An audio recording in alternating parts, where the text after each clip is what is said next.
நம்மை சுற்றி சூழல் விழிப்புணர்வு செய்திகள்.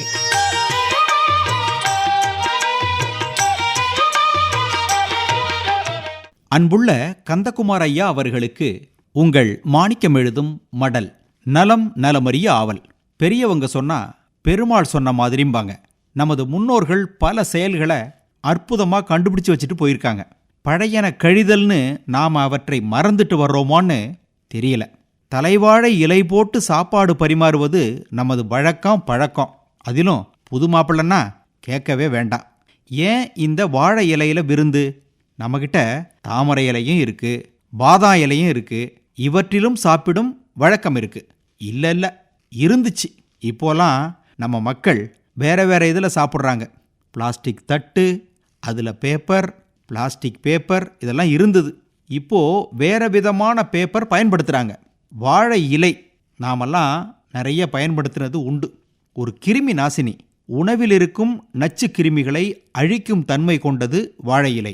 வாழை இலையில் சாப்பிட்றதுனால இளநரை வராமல் தடுக்கலாம். இந்த காலத்தில் நாம் வாழை இலையையும் மறந்துட்டோம். நமது வாழ்க்கை முறையும் மாறிடுச்சு. டென்ஷன், ப்ரெஷர்னு எல்லா வயதினரும் சொல்ல ஆரம்பிச்சிட்டாங்க. அதனால் இளநரை மட்டுமல்ல, எல்லா உபாதைகளும் வர ஆரம்பிச்சிடுச்சு. கந்தகுமார் ஐயா, தீக்காயம் பட்டவரை வாழை இலையில தான் படுக்க வைப்பாங்க. அதோட வாழைத்தண்டு சாறு, வாழைக்கிழங்கு சாறு நல்லதொரு நச்சு முறிப்பான். இன்றைக்கும் கிராமங்களில் பாம்பு கடிக்கு முதல்ல வாழைச்சாறு தான் குடிக்க கொடுப்பாங்க.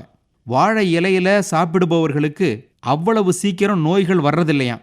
வாழை இலையில் தொடர்ந்து சாப்பிட்டு வருவதால் தோல் பளபளப்பாகும், உடல் நலமாகும், மந்தம், வலிமை குறைவு, இளைப்பு போன்ற பாதிப்புகள் நீங்கும். அழல்ங்கிற பித்தமும் தணியும். ரொம்ப காலமாக அலுமினிய பாத்திரத்தில் சாப்பாடு சாப்பிட்றதுனால பலருக்கும் வயிறு சம்பந்தமான நோய் நொடி உண்டாகுது. சாப்பாட்டை வாழை இலையில் வச்சு சாப்பிடும்போது வாழை இலையில் இருக்கும் குளோரோஃபில் என்ற வேதிப்பொருள் நாம் சாப்பிட்ற சாப்பாட்டை நல்லா செரிக்க வைக்குது. அதோட வயிறு, குடல் பகுதியில் இருக்கும் புண்களையும் ஆற்றுகிறது. மன அழுத்தம் அதிகம் இருக்கும் நபர்களுக்கும் உடலில் ஏற்படும் சத்து குறைபாடு காரணமாகவும் ஒரு சிலருக்கு பசி உணர்வே இருக்காது. வாழை இலையில் அடிக்கடி சாப்பிடுபவர்களுக்கு பசி உணர்வு நல்லா தூண்டப்பட்டு நிறைய சாப்பிடும் நிலை ஏற்படும். வயது ஆக ஆக எல்லாருக்கும் தோலில் ஈரப்பதம் குறைந்து வறட்சி நிலை ஏற்படும். அதனால் தோலில் சுருக்கம் உண்டாகி வயதான தோற்றத்தை ஏற்படுத்தும். தினந்தோறும் 3 வேளையும் வாழை இலையில் சாப்பிடுபவர்களுக்கு தோல் வறட்சி ஏற்படாமல் பளபளப்புத்தன்மை காக்கப்பட்டு இளமை தோற்றம் எப்போதும் நிலைத்திருக்குமா. கந்தகுமார் ஐயா, எங்கே கிளம்பிட்டீங்க? வாழை இலை வாங்கவா. வாழை இலையில் தொடர்ந்து சாப்பிடுபவர்களுக்கு கண் பார்வை குறைபாடுகள் ஏற்படாது. வாய்வு, பித்தம், கபம் போன்றவை வராமல் சீராக இருக்க உதவும் வாழை இலை சாப்பாடு.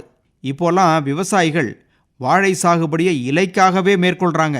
காய், கனி, தண்டுங்கிறது ஓரளவுக்கு தான் லாபம் கொடுக்குதுன்னு இலையின் தேவை இப்போது அதிகரிச்சிட்டதுனால இலை வாழை சாகுபடி செய்கிறாங்க. தொடர்ந்து வாழை இலையை வெட்டி அனுப்புறதுனால கையில் காசு புழக்கம் இருந்துக்கிட்டே இருக்குது. மனுஷன் கையில் காசு இருந்தாலே ஒரு புது தெம்பு வந்துடும் இல்லையா? அரசாங்கம் பிளாஸ்டிக் பொருட்களுக்கு கட்டுப்பாடு விதித்ததன் பலன் வாழை இலை தேவை அதிகரிச்சிடுச்சு. ஒரு கல்லில் 2 மாங்காய் அடிச்சிருக்கு அரசு. ஒன்று பிளாஸ்டிக் ஒழிப்பு, இன்னொன்று விவசாயிகளுக்கு இலைவாழை சாகுபடியின் மூலம் நல்ல வருமானம். நல்லது செய்தா யார் செய்தாலும் பாராட்டணும். இப்படிக்கு மடல் மாணிக்கம்.